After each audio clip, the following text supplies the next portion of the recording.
A paz de Deus seja com todos, como vocês estão, tudo bem? Espero que todos estejam bem.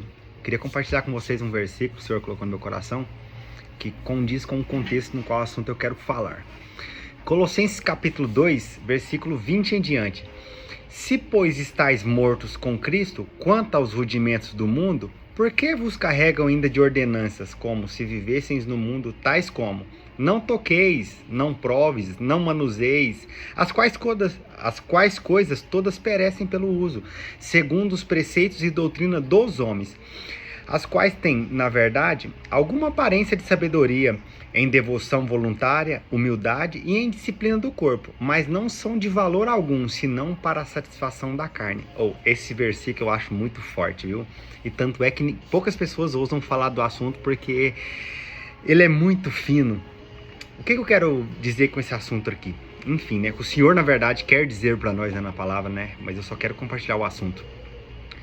A gente percebe que é muito difícil em si você ser cristão, você ser agradável aos olhos de Deus. Por quê? Existe uma linha bem tênue entre você ser um servo de Deus, um cristão, e você ser religioso. Porque tem muita gente que não entende isso. Tem gente que está matando almas, tem gente que está afundando pessoas achando que está sendo agradável aos olhos de Deus. Mas na verdade ele está fazendo coisas que só agrada a si mesmo, o seu ego próprio. Porque ele em si, nesse mesmo capítulo aqui, Colossenses capítulo 2, fala, leia depois do princípio, que o assunto é bem extenso, por isso que eu já cortei, porque senão já fica muito longo o vídeo.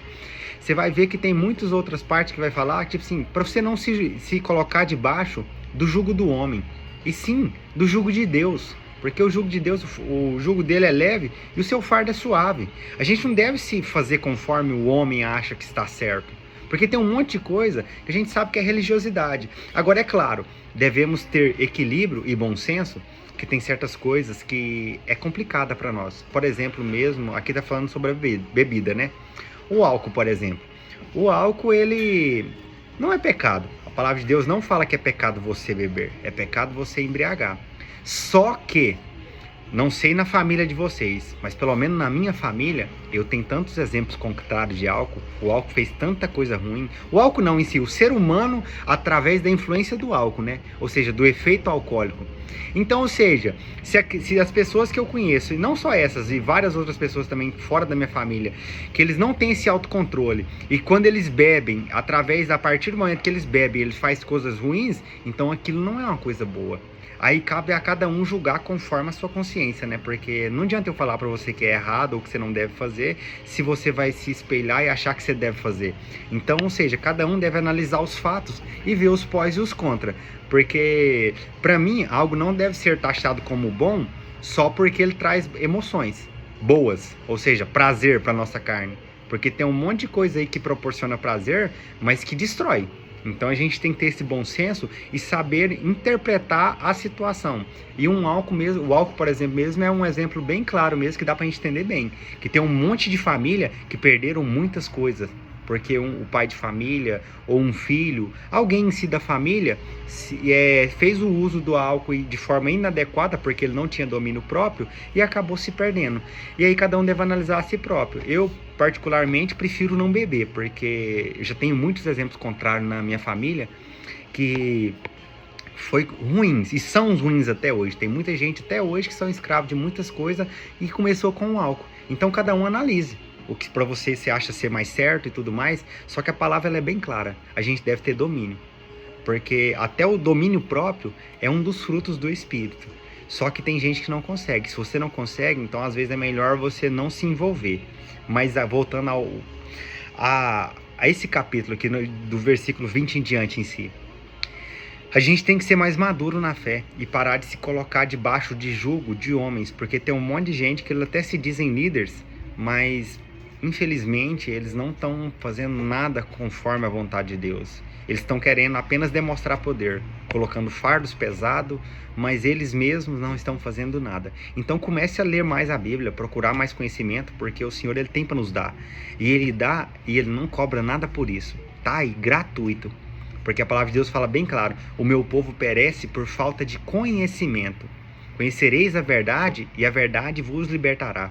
O conhecimento Assim como na palavra mesmo afirma, ele é lâmpada para os nossos pés e luz para os nossos caminhos. Então vale a pena você buscar Deus, você buscar esse conhecimento divino, porque ele ilumina o nosso caminho e faz com que nós possamos prosperar e conseguir os nossos ideais. Porque não vamos ser hipócritas, nós como servos de Deus, nós queremos sim buscar o que é do reino, a sua justiça e as demais coisas nos serão acrescentadas, porque a palavra nos afirma isso, sim, né?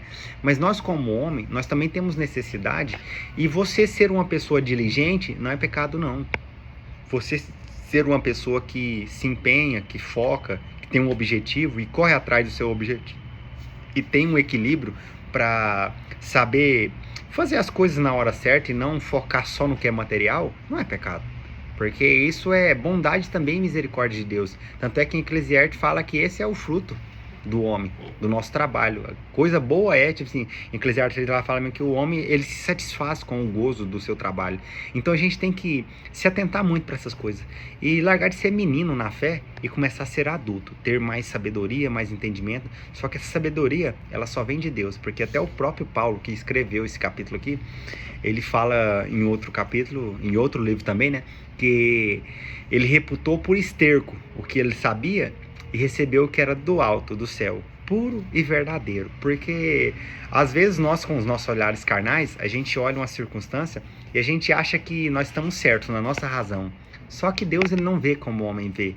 Tem coisas que o homem olha e ele não vê uma saída, ele não vê um caminho e ele acha que está tudo perdido. Mas agora Deus, como ele tem poder e ele pode fazer do zero tudo de novo, ele olha com seu olhar de misericórdia e bondade e ele sempre dá uma oportunidade nova. Então está na hora de nós aprender com o Senhor, que é manso e humilde, e começar a ser cristão verdadeiro. Ser cristão, porque essa palavra ser cristão não é apenas um título natural, não. Isso aí é uma conduta em si. É uma maneira de se viver. Ser cristão não é só eu falar que, eu sou cristão. Não, eu devo mostrar que eu sou cristão com as minhas atitudes, com as minhas obras. Mas enfim, vale a pena ser fiel a Deus, porque o Senhor, ele tem muito que nos instruir, e uma boa parte da instrução de Deus está dentro da palavra, na Bíblia. E as demais coisas, com o tempo, o Senhor vai trazendo e te dando a guia e o equilíbrio para que você possa fazer conforme a vontade dele. Deus os abençoe.